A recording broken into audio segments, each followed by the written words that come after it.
Ma'asyiral muslimin sidang jemaah rahimakumullah. Marilah senantiasa kita panjatkan puji syukur kehadirat Allah Subhanahu wa taala atas segala karunia dan nikmat yang telah berikan kepada kita semuanya.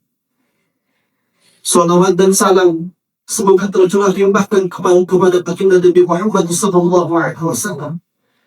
Nabi akhir zaman, Nabi yang mampu berubah zaman dari zaman jahiliyah sampai zaman milenial.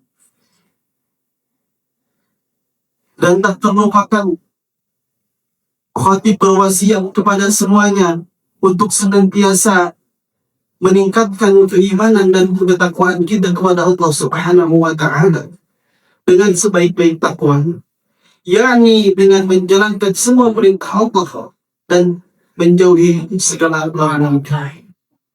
Ma'asyiral muslimin rahimahumullah, betapa istimewanya orang yang bisa melaksanakan takwa kepada Allah, sehingga Allah cantumkan dalam Al-Quran, A'udzu billahi minasyaitonir rajim, wa man yattaqillaha yaj'al lahu makhraja.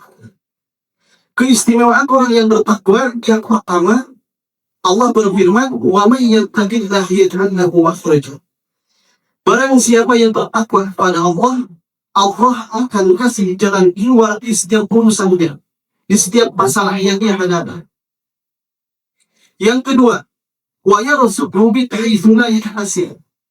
Allah akan memberikan rezeki dari arah yang tidak disangka-sangka. Yang ketiga, yang paling istimewa, dalam surah Maryam Allah berfirman, tilkal jannah allati nurithu min ibadika man kana nabiyya. Kata Allah, itulah surga aku peruntukkanmu untuk hamba-hambaku yang bertakwa. Keistimewaan orang yang bertakwa yang ketiga, yakni surga. Allah jamin kehidupan di akhir nanti dengan kebahagiaanmu, yakni dengan cara bersama-sama. Ma'asyiral muslimin rahimahumullah, orang yang bertakwa ini Allah jamin kehidupan di dunia dan Allah jamin kehidupan di akhirat, yakni masuk kategori sa'idun fid dunya wa sa'idun fil akhirah. Orang yang bahagia di dunia dan bahagia di akhirat, itulah istimewa orang yang bertakwa. Maka dari itu, tujuan kita hidup di dunia tiada lain hanya untuk mencari ketakwaan Allah Subhanahu wa taala. Rasulullah sallallahu alaihi wasallam bersama, ingatlah 5 perkara sebelum datang yang 5 perkara. Iztaniyum khamsan qabla khusin. Yang pertama, syababat qabla haram. Ingatlah masa mudamu sebelum tua. Gunakan waktumu ketika waktu muda. Jangan dinanti-nanti. Jangan diakhirkan karena kita belum tentu masuk usia tua. Yang kedua, wasihataka qabla saqamik. Yang harus kita pergunakan kesempatan yang diberikan berupa sehat sebelum datangnya sakit.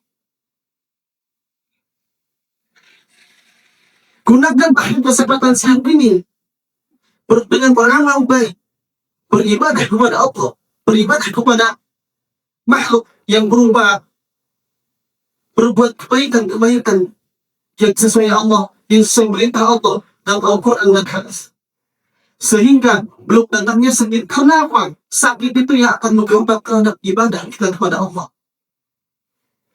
Yang ketiga, wajinanha qabla faqr. Ingatlah ketika kamu kaya sebelum datang kemiskinan. Maka dari itu Allah berfirman, wa anfiqu mimma razaqnakum sirran wa 'alaniyyah. Selama kita masih diperintahkan oleh Allah, maka berinfaklah, bersedekahlah, bangunlah syiar-syiar Allah, bangunlah pesantren, bangunlah masjid. Karena ketika kemiskinan datang, kita tidak akan bisa melaksanakan hal tersebut. Yang keempat,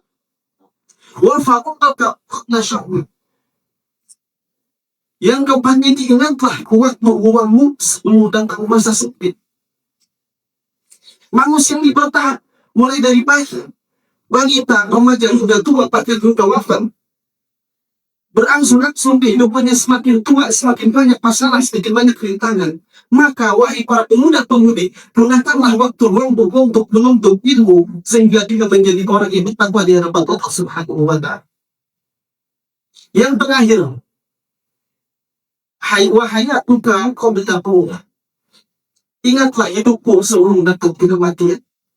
Allah berfirman dalam Al-Quran, A'udzu billahi minasyaitonir rajim, wa'bud rabbaka hatta ya'tiyakal yaqin. Kata Allah, beribadahlah kamu kepada kamu hingga datang keyakinan. Makna yakinnya tersebut yakni maut, yakni adalah maut. Beribadah kalian kepada Tuhanmu sampai datang kematian. Karena yang namanya ajal kita tidak tahu kapan akan datang. Fa'idza ja'a ajalun la yastaghfiruna sa'an wa la yastaqdimun.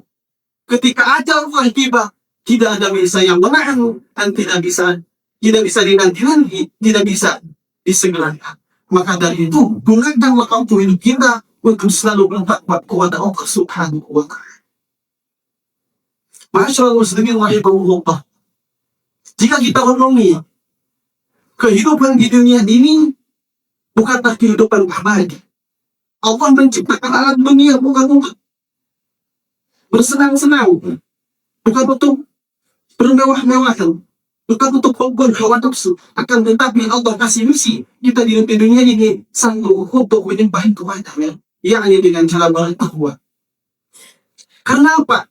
Kapan kita hidup di dunia ini, ibadah kita hidup di dunia ini akan menjadi tolak ukur keselamatan kita nanti di akhirat. Dunia ini bukan kekal abadi. Dunia ini adalah sementara, singgah sebentar, dan kehidupan yang kekal yang hakikatnya kita akan hidup selamanya di alam keabadian, yakni yaumul akhir. Di situ kita merasakan bahwasanya pentingnya beribadah kepada Allah. Allah mengatakan dalam Al-Quran, ya akhir nanti terpisahnya seseorang daripada saudara, terpisahnya seorang orang tua terhadap anaknya, begitu pula seorang sahabat dengan sahabat yang lain. Jika bukan dengan ketakwaan, pantas dengan bahwa kita akan selamat di akhirat. Tidak ada pilihan lain, hanya dua pilihan yang kita masuk dalam akhirat. Allah berfirman, fariqun fil jannah wa fariqun fis sa'ir. Satu bagian atau satu kelompok masuk surga, satu kelompok masuk neraka. Pertanyaannya, di manakah kita berada nanti ketika setelah hari kiamat datang? Fariqun fil jannah, di bagian atau di kelompok orang yang masuk surga, wa fariqun fis sa'ir, ataukah kita ada di golongan ahli neraka? Maka tanyakanlah pada diri kita, sejauh mana kita bertakwa pada Allah Subhanahu wa Ta'ala. Maka dari itu, ayo muslimun wal musliman, marilah senantiasa kita bertakwa kepada Allah dengan menunaikan sebuah kewajiban yang Allah berikan kepada kita dan menjauhi semua larangan. Karena jelas tidak ada penyelamat di kehidupan kita melainkan amal kita sendiri. Bahkan orang tua pun tidak akan bisa menyelamatkan kita dari api neraka. Maka dari itu, mudah-mudahan kita dijadikan oleh Allah Subhanahu wa Ta'ala menjadi orang yang takwa, sehingga Allah ridha kepada kita, sehingga kita dibesarkan oleh Allah Subhanahu wa Ta'ala.